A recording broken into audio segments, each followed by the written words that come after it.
নমস্কার। কেমন যাবে শেয়ার বাজার? আশা করি আপনারা সকলে ভালো আছেন।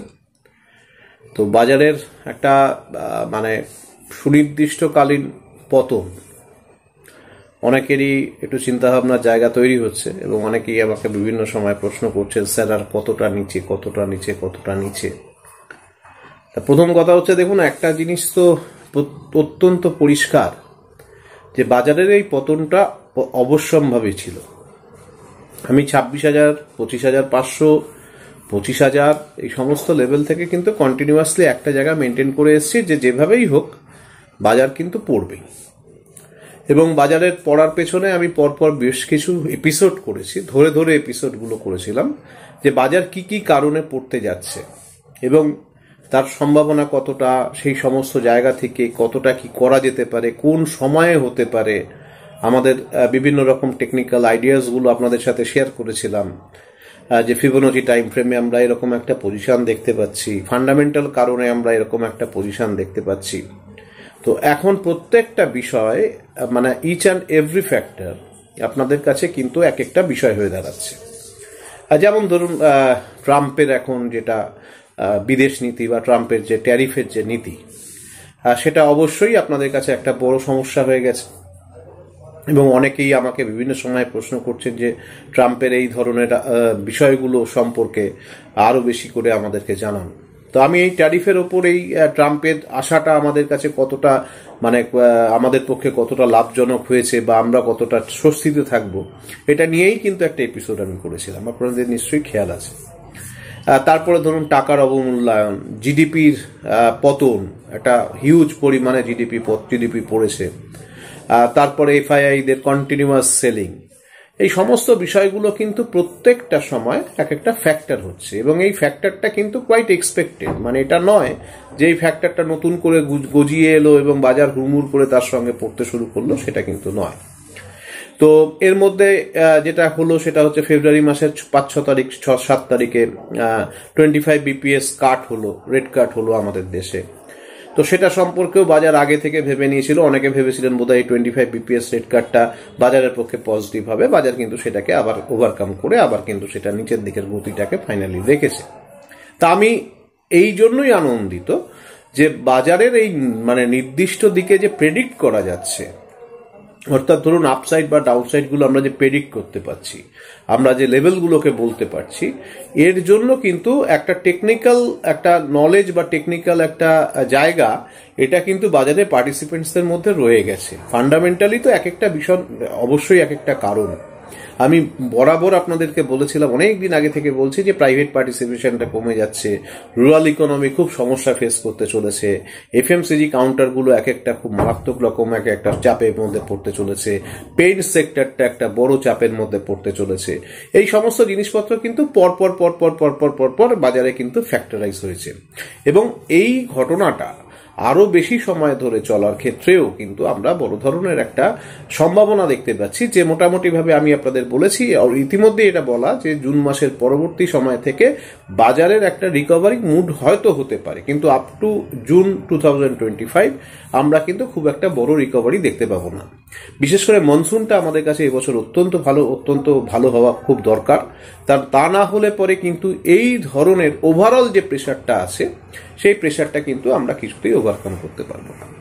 তো এবারে তারপরে এলো বাজেট নিয়ে আপনাদের কাছেও একটা বিরাট বড় একটা হয়তো প্রত্যাশার জায়গা ছিল, সেটাও হয়তো সেই জায়গা থেকে প্রত্যাশাটা পূরণ করা যায়নি। কারণ এইবারে কিন্তু আমি প্রথমেই আপনাদের গতবার বলেছিলাম যে গতবার ছিল ভোটের জন্য একটা গভর্নমেন্ট স্পেন্ডিং এ একটা হিউজ একটা সে ধরনের একটা মানে এফেক্ট পড়েছিল, কিন্তু এইবারে সেই এফেক্টটা থেকেও বাজার কিন্তু সরে আসবে।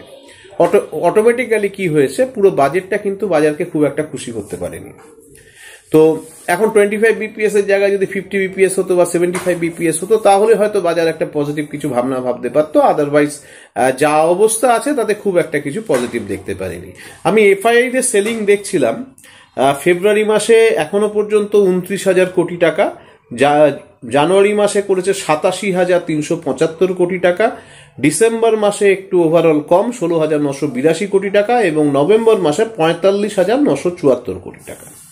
এখন মুশকিল হলো যে এফআইআইরা সেলিং করছে, অতএব আমরা সবাই মিলে কান্নাকাটি শুরু করছি, তা কিন্তু বিষয়ে থাকছে না। অর্থাৎ ব্যালেন্সটা কিন্তু এফআইদের হাত থেকে ক্রমশ চলে যাচ্ছে। আমি ঠিক এই সময়গুলোতে আমি ডিআইআইদের বাইংটা, অর্থাৎ আমাদের ডোমেস্টিক বাইংটা যেটা হয়েছে সেটা আমি একটুখানি আপনাদের কাছে ফিগারগুলো বলি। একটা হচ্ছে 26,019 কোটি টাকা, যেখানে 29,163 কোটি টাকা ফেব্রুয়ারি মাসে এখনো পর্যন্ত সেলিং করেছে এফআইরা। সেটা এই মুহূর্তে 26,019 কোটি টাকার বাইং হয়েছে ডিআইআইদের কাছ থেকে, যেখানে ওরা 87,000 কোটি টাকা জানুয়ারি মাসে সেল করেছে, আমরা সেখানে বাইং করেছি 86,000 কোটি টাকা। ডিসেম্বরে 16,000 কোটি টাকা ওরা সেল করেছে, আমরা করেছি 34,000 কোটি টাকা। নভেম্বরে 45,000 কোটি টাকা ওরা সেল করেছে, আমরা করেছি 44,484 কোটি টাকা। এই ডেটাগুলো আপনাদের এই কারণেই দিলাম যে আগে কি হতো, আগে আপনাদের একটা ছোট গল্প বললে বুঝতে পারবেন। মার্কেটের পরে চুপ করে বসে আছি, ডাউ জোন্স একটা মোটামুটি 200 পয়েন্ট একটা গ্যাপ ডাউন ওপেনিং করবে, আমরা আতঙ্কিত পরের দিন সকালবেলা বাজার কিভাবে খুলবে। সকালবেলা বাজার খুলছে, তার আগে দেখলাম হ্যাংসেং বা নিক্কেই হয়তো একটা বিরাট ডাউনসাইড হয়ে রয়েছে। অটোমেটিক্যালি আমাদের মধ্যে একটা আতঙ্ক তৈরি হতো যে বাজার কি হয়েছে, কি হবে আগামী দিনে। অর্থাৎ একটা কোরিলেশন ছিল, অর্থাৎ ইউএসএ তে কি হচ্ছে আমাদের সাথে একটা সুন্দর কোরিলেশন ছিল। তার কারণটা ছিল হচ্ছে এই এফআইদের সেলিং এর গল্পটা থাকতো, বাইং বা সেলিং। এখন কিন্তু যেটা ইমিডিয়েটলি আমরা লক্ষ্য করছি, তাতে কিন্তু এফআইদের কাছ থেকে কিন্তু এই ব্যালেন্সটা, অর্থাৎ এই পাওয়ারটা, এটা কিন্তু ডিআইএদের কাছ থেকে বা রিটেইলারদের কাছ থেকে কিন্তু চলে গেছে। তাহলে অটোমেটিক্যালি কি হয়েছে, এখন ওই এফআইদের মানে চোখের দিকে তাকিয়ে থাকতে হয় না, এফআইরা কি করবে তার উপরে আমাদের বাজারটা কিভাবে চলবে। তো এটা একটা বিষয়, এটা একটা জাস্ট তার সঙ্গে আপনাদের একটা, আমি যেহেতু একটা এফআই সেলিংটা আমাদের কাছে একটা বিরাট ফ্যাক্টর হচ্ছে কি, সেই কারণে আমি একটা পজিটিভ অ্যাসপেক্টও বলছি যে আমরা কিন্তু ডিআইআইদের দিয়ে অনেকটা সাপোর্ট দিচ্ছি। কিন্তু কদিন দেবেন? বাজারের ওভারঅল ইকোনমি যদি স্ট্রাকচার ঠিক না থাকে, আপনি শুধু ডিআইআই সাপোর্ট দিয়ে আর কি বাজার ঠেকানো যাবে?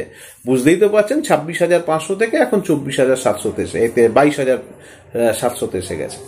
তো বাজারের এই ধরনের একটা মুভমেন্ট কিন্তু অলরেডি 4,000 পয়েন্টের কাছাকাছি মুভমেন্ট হলো। আরও আমি যেটা এক্সপেক্ট করছি আপনাদের সাথে শেয়ার করবো একটু বাদে, তো সেখানে আপনারা দেখবেন যে বাজারের মোটামুটি ভাবে নেগেটিভ ভাবনাটা আমার কাছে কতটা থাকছে। তবে আমি আপনাদেরকে এটুকু বলছি যে এটা কিন্তু একটা লাইফ টাইম অপরচুনিটি। অর্থাৎ যারা ধরুন একটু লং টার্মের ইনভেস্টমেন্টে যাবেন, যারা ধরুন পোর্টফোলিও বানাবেন, তাদের কাছে কিন্তু এই অপরচুনিটিটা লাইফ টাইমে পাবেন। কারণ এত ভালো একটা নেগেটিভ বাজার নিচের দিকে নামছে, সমানে নিচের দিকে লেভেলগুলো পাচ্ছেন, ধীরে ধীরে ধরছেন। এইটার অবস্থার পর অনেক সময় হয় কি, একটা ভিশেপ রিকভারি হয়, হুড়মুড় করে হয়তো 2,000 পয়েন্ট নিচে নেমে গেল, আবার সেখান থেকে ব্যাক করে চলে এলো, জায়গায় পেলেন না ধরার। এখানে কিন্তু জায়গা পাচ্ছেন, ভালো ভালো স্টক এ ভীষণ কম দামে, কিন্তু ইতিমধ্যেই অনেকটা কম দামে চলে এসছে, আরো কম দামে যাবে। তো সেই সব জায়গায় কিন্তু অবশ্যই আপনারা কিন্তু আপনাদের ইনভেস্টমেন্টটা রাখবেন। কিছু পোর্টফোলিও আমার কাছে যারা পোর্টফোলিও করেন, তারা 40,000, 40%, 50%, 70% পর্যন্ত গেনে ছিলেন। তাদের পোর্টফোলিওগুলো নেমে এখন হয়তো 20% বা 10% গেনে আছেন। তাদের কাছে হয়তো চিন্তা হচ্ছে যে স্যার পোর্টফোলিওটা তো পড়ে যাচ্ছে। পড়ার তো সময়, এটা অ্যাকুমুলেশনের সময়, এটা পড়বে তো, তারপরে কিন্তু কোনো ঘাবড়ানোর জায়গা নেই। অর্থাৎ এই জায়গাটা কিন্তু আমি বললাম এটা লাইফ টাইম একটা অপরচুনিটি, যে জায়গাটায় আপনারা অনেক নিচুতে অনেক কম দামে আপনারা কিন্তু ভালো স্টকগুলো অ্যাকুমুলেট করতে পারবেন। এটা কিন্তু একটা আমার কাছে মনে হয় যারা একটু বড় টার্মে বাজারকে দেখেন, 10 বছর, 15 বছর, 16 বছর, 20 বছর, এই টার্মে যারা বাজারকে দেখেন, তাদের কাছে কিন্তু অবশ্যই একটা পজিটিভ ফ্যাক্টর। কি কোন স্টক নেবেন না নেবেন তার জন্য অবশ্যই ফান্ডামেন্টাল পড়াশোনাটা করা দরকার।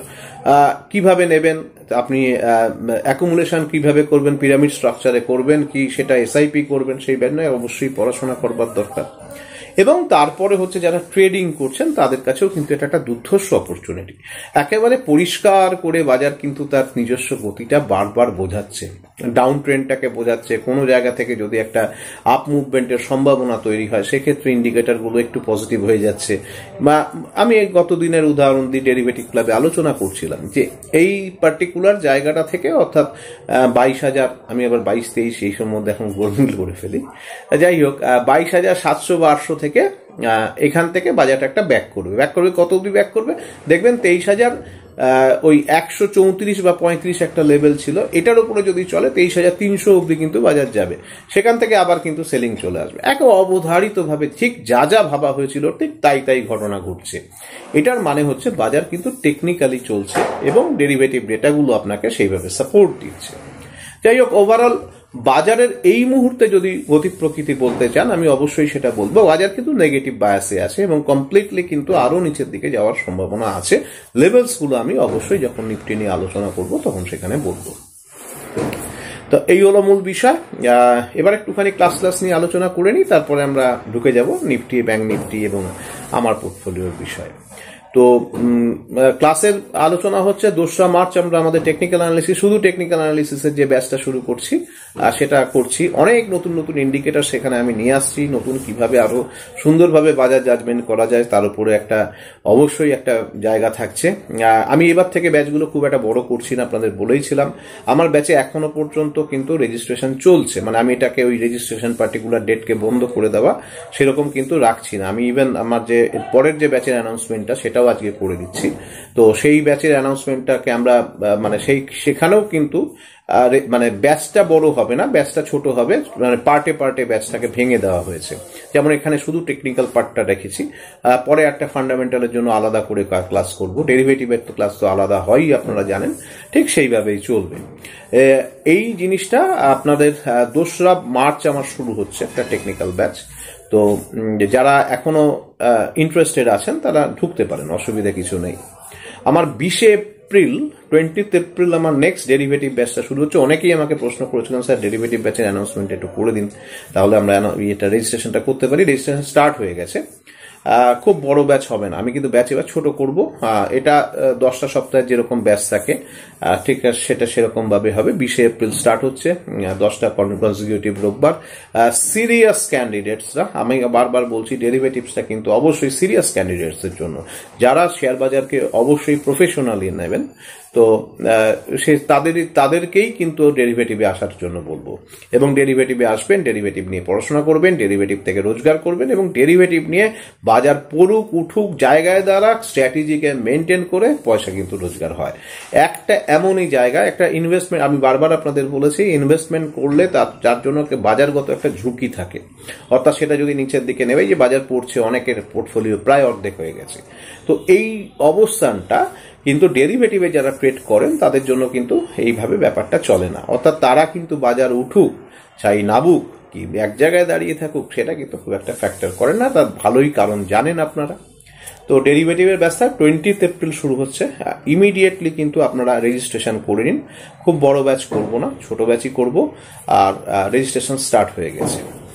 এটা গেল ডেরিভেটিভ। এরপরে রিসার্চ অ্যানালিসিসের ব্যাচটা আবার আমরা পরে অ্যানাউন্সমেন্ট করছি, আপাতত এইভাবে আমরা শুরু করছি। যাই হোক, এবার চলে আসি ডেরিভেটিভ ক্লাব। ডেরিভেটিভ ক্লাব আমার অত্যন্ত একটা সুন্দর জায়গা, যেখানে আপনাদের পার্টিসিপেশনটাও খুব ভালোভাবে থাকে, আপনাদের বিভিন্ন প্রশ্ন থাকে, সেগুলোর উত্তর দেওয়া হয়, সপ্তাহে 2টো করে ভিডিও দেওয়া হয়। সেখানে আমি লাইভ অ্যানালিসিস করি, কিভাবে মার্কেট কতটা কি কোথা থেকে উঠবে, কি করবে না করবে, কল জেনারেট করা হয়, এবং তার সঙ্গে মান্থলি পুট সেলিং আইডিয়া কিংবা কল সেলিং আইডিয়া যেরমভাবে যখন যেরমভাবে তৈরি হয় আমি ঠিক সেইভাবেই কিন্তু ব্যাপারগুলোকে দিই। এটা বুধবার আর রোববার দিন, শনিবার বা রোববার আমরা একটা রেকর্ডেড ভিডিও নর্মালি দিই, কখনো কখনো লাইভও হয়। তো এটার জন্য যারা আগ্রহী, অনেকেই আছেন আমার ছাত্রছাত্রীরা যারা ডেরিভেটিভে কাজ করেন, তারা অবশ্যই ডেরিভেটিভ ক্লাবে আছেন। এই ডেরিভেটিভ ক্লাবে যারা আগ্রহী তারা অবশ্যই আমাকে একটা জাস্ট একটা চাইবেন, এবং এটার জন্য একটা ক্লাব মেম্বারশিপ আছে, সারা বছরের জন্য আছে, সারা মাসের জন্য আলাদা করে আছে।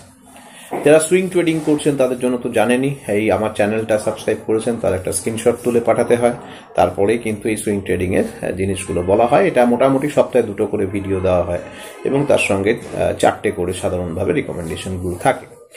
এইগুলো বেসিক্যালি সুইং ট্রেডিং এর জন্য। খুব তাড়াতাড়ি এখন যেহেতু মানে মার্কেট ডাউন ট্রেন্ডে আছে, রিস্ক সবসময় একটু থাকবেই, তো সেই জায়গাতে দাঁড়িয়ে খুব তাড়াতাড়ি প্রফিট বুকিং, খুব তাড়াতাড়ি জায়গা, এবং খুব সুন্দর মুভমেন্টগুলোকে ধরা হয় খুব তাড়াতাড়ি। দেখবেন এক একদিন যখন মুভমেন্ট হচ্ছে 4-5% মুভমেন্ট সিঙ্গেল ডেতে পার্টিকুলার স্টকে চলে আসছে। তো সেগুলো সুইং ট্রেডিং এর ক্ষেত্রে খুব মানে এফেক্টিভ হয় এখন এই মুহূর্তে। বিয়ার মার্কেট সবসময় মনে রাখবেন সুইং ট্রেডিং এর জন্য এবং ডেরিভেটিভের জন্য বিয়ার মার্কেটটা ভীষণ রকম কিন্তু মানে একটু ডাউন সাইডের মার্কেটটা ভীষণ রকম কিন্তু সুবিধাজনক। কারণটা আবার সেই পুরনো কারণ, 10 টাকা থেকে 5 টাকা হলে 50% পড়ে, 5 টাকা থেকে 10 টাকা হলে 100% উঠে। তো এই গল্পটা নর্মালি থাকে আর কি। এই সুইং ট্রেডিং এর ক্ষেত্রেও কিন্তু ঠিক সেরকম মুভমেন্টগুলোই বিভিন্ন সময় পাওয়া যায়, যেহেতু আমরা রিভার্সালকে বেশি আমরা ট্র্যাক করি এবং রিভার্সাল নিয়েই মূলত আমার কাজকর্মগুলো হয়, আপনারা জানেন। এই গেল। তাহলে আর নিফটি, ব্যাংক নিফটি ইত্যাদি তো আর নতুন করে বলবার কিছু নেই। যারা আগ্রহী থাকবেন তারা অবশ্যই আমাকে টেক্সট করতে পারেন। আর এবার চলে আসছি হচ্ছে নিফটির অবস্থান নিয়ে। এটা একটু সিরিয়াস বিষয়, কারণ মার্কেট পড়ছে, নিফটি কতটা পড়তে পারে।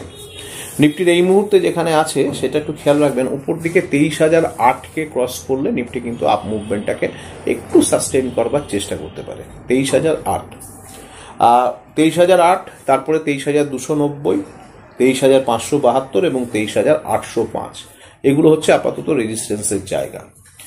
সাপোর্টের জায়গা হচ্ছে 22,787, 22,787 আপাতত ইম্পর্টেন্ট সাপোর্টের জায়গা। তারপরের সাপোর্টটা 22,067, প্রায় 700 পয়েন্ট নিচে, বরঞ্চ 700 পয়েন্টের কাছে, মানে 700 পয়েন্টের একটু বেশি। তারপরে হচ্ছে 22,067 পরে নেক্সট সাপোর্টটা আসছে 20,627। বাজার আমি মোটামুটি ভাবে 20,627 তো দেখতে পাচ্ছি, অর্থাৎ আমি কমপ্লিটলি নেগেটিভ। কারণ আমার হাতে দেখুন এখন হচ্ছে জানুয়ারি মাস, ফেব্রুয়ারি মাস থেকে মোটামুটি ভাবে ধরুন জুন মাস, প্রায় 3 মাস, 3.5 মাস, 4 মাস আমাদের সময় আছে।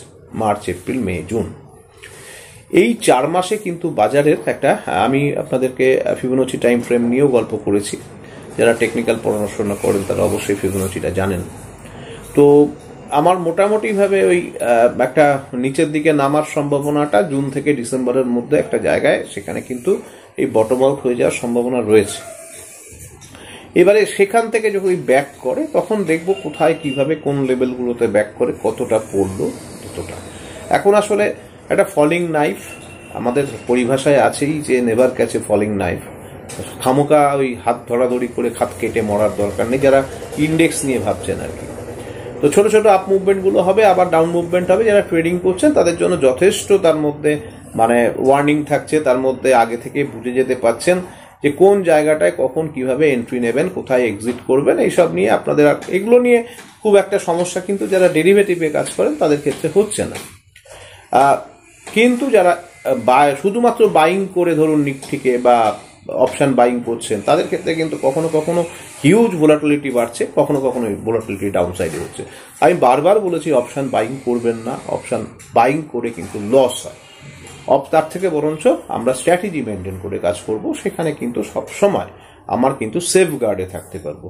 কারণ এই সময়গুলোতে অনেকে হয় কি, অনেকে এই সময়গুলোতে আমাদের, যেহেতু আমরা হিউম্যান বিং, আমাদের একটা আবেগটা বড় একটা জায়গা থাকে এবং আবেগটাকে আর কন্ট্রোলে রাখা যায় না। স্টক মার্কেটের মজাটাই হচ্ছে সেটা, এবং তখন সেক্ষেত্রে প্রচুর টাকা কিন্তু লস হয়। এই জায়গাগুলোকে নিজেদেরকে কিন্তু ভীষণ সংযমী হতে হয়। যারা টেকনিক্যাল পড়াশোনা করেছেন তারা অবশ্যই টেকনিক্যালি ভাববেন। যারা টেকনিক্যাল এবং ফান্ডামেন্টাল দুটো পড়াশোনা করে বসে আছেন, ফান্ডামেন্টালি কোন কোন স্টক ভীষণ রকম পজিটিভ, তাদেরকে কি রেজাল্ট তারা করছে, তাদের কি পি রেশিও আছে, তাদেরকে পেক টিটিএমটা কোন জায়গায় আছে, সেখান থেকে পার্টনারশিপ স্কোরটাকে মাপবেন, দেখে নিয়ে একটা ভাবনা করবেন। আর যারা ধরুন এমনি নর্মালি ধরুন যারা ছোট ছোট ছোট ছোট ট্রেড করেন তারা কিন্তু অবশ্যই স্টপ লস মেনটেন করে ভালোভাবে বুঝে তারপরে কিন্তু ট্রেডে নামবেন। আমি কিন্তু বারবার বলছি এই সময়গুলো কিন্তু ভীষণ রিস্কি। আগে কি হয়েছে, স্টক ধরেছেন, আজকে বাড়েনি, কালকে বাড়েনি, পরশুদিন দুম করে বেড়ে গেছে, আপনারা পয়সা নিয়ে বেরিয়ে চলে গেছেন। খুব সহজ ছিল বিষয়টা। তো কিন্তু এখন কিন্তু তা হওয়ার নয়। এখন কিন্তু বাজার উপরে উঠবে, সেলিং আসবে, আবার তলা একটা নতুন লেভেল তৈরি করবে। এই ধরনেরই কিন্তু অবস্থান। এই মুহূর্তে বড় কোনো বিরাট কোনো খবর নেই, সমস্ত খবর বেরিয়ে গেছে। কাজেই এখন ডাউন ট্রেন্ডটা কিন্তু কন্টিনিউয়েশন হবে। শুধু খেয়াল রাখতে হবে তলার দিকে যদি কোনো একটা ভালো লেভেল সিমেন্টিং হয়, তারপরে সেখান থেকে আবার বাইং আসতে পারে। যাই হোক, যেটা বলছিলাম, তাহলে নিফটির ক্ষেত্রে আপাতত আমরা এই ধরনের একটা মেনটেন করছি, তাতে 20,627 অব্দি কিন্তু আমার লেভেল এসছে। আর ওপর দিকে তো লেভেলগুলো আপনাদের বললাম, 23,805 যতক্ষণ ক্রস না করছে আমরা কিন্তু খুব পজিটিভ হতে পারছি না। এটা কিন্তু একটা খুব ইম্পর্টেন্ট একটা ঘটনা। ব্যাংক নিফটির ক্ষেত্রে খেয়াল রাখবেন 48,842, এটা খুব ইম্পর্টেন্ট লেভেল। 48,842 এই লেভেলটা যদি তলার দিকে ভেঙে যায় তাহলে 47,853 এবং 46,502 অব্দি ব্যাংক নিফটি চলে আসার সম্ভাবনা থাকবে। ওপর দিকে যতক্ষণ পর্যন্ত 49,546 এই লেভেলটা যতক্ষণ পর্যন্ত না ভাঙছে, 49,546 এই লেভেলটা যতক্ষণ পর্যন্ত না ভাঙছে, ব্যাংক নিফটি কিন্তু আপসাইড হওয়ার সম্ভাবনা কম। ওভারঅল একটু বড়, আমি যেহেতু 14 দিন বা 21 দিন বা 1 মাস বাদে বাদে হয়তো আমি আপনাদের সঙ্গে যোগাযোগ হচ্ছে, একটু বড় টার্মে কিন্তু ব্যাংক নিফটিটা হয়তো নিফটির থেকে একটু পজিটিভ লাগছে, একটু বড় টার্মে। একেবারে ধরুন ডেইলি চার্ট বা উইকলি চার্টে সেরকম নয়, কিন্তু মান্থলি চার্টে বলুন একটুখানি ব্যাংক নিফটি কিন্তু অবশ্যই একটু পজিটিভ লাগছে। তার মধ্যে বিশেষ করে লাগছে কিন্তু প্রাইভেট ব্যাংকগুলোকে। তো সেক্ষেত্রে সেগুলো নিয়ে অবশ্যই আপনারা ভাবতে পারেন যে কোন জায়গাটায় কি হতে পারে। এটা একটা মোটামুটি একটা জায়গা বললাম। একটু প্রাইভেট ব্যাংকগুলোর দিকে একটু নজর রাখুন। বেশ কিছু ব্যাংক তো খুব ভালো পজিটিভ লাগছে, ভীষণ পজিটিভ লাগছে। যাই হোক, তাহলে গেল। এবার চলে আসি আমার পোর্টফোলিও। আমার পোর্টফোলিওতে আজকে আমি তিনটে, একটা আইসেক মানে হচ্ছে আইসিআইসিআই ব্যাংক সিকিউরিটিস, ব্রিটানিয়া এবং আইসিআইসিআই ব্যাংক, এই তিনটে স্টককে আমি আমার পোর্টফোলিওতে নেব। আমার পোর্টফোলিও কমপ্লিটলি আমার পোর্টফোলিও। আমি আমার পোর্টফোলিওকে অবশ্যই কোন জায়গায় নেব, স্টপ লস কোথায় রাখবো, টার্গেট কোথায় রাখবো, সেগুলো অবশ্যই ভাববো। তবে এই তিনটে স্টকের মানে অন্যান্য স্টকগুলোর তুলনায় এটার চার্টগুলো কিন্তু আমার কাছে একটু পজিটিভ লাগছে। তো আজকে এইটুকু থাকলো। সকলে ভালো থাকবেন, নতুন দিন আরো ভালো সুন্দর হোক, এই বছরটা ভালো কাটুক, আর সকলকে শুভকামনা জানাই। সকলে নিশ্চয়ই ভালো থাকবেন। নমস্কার।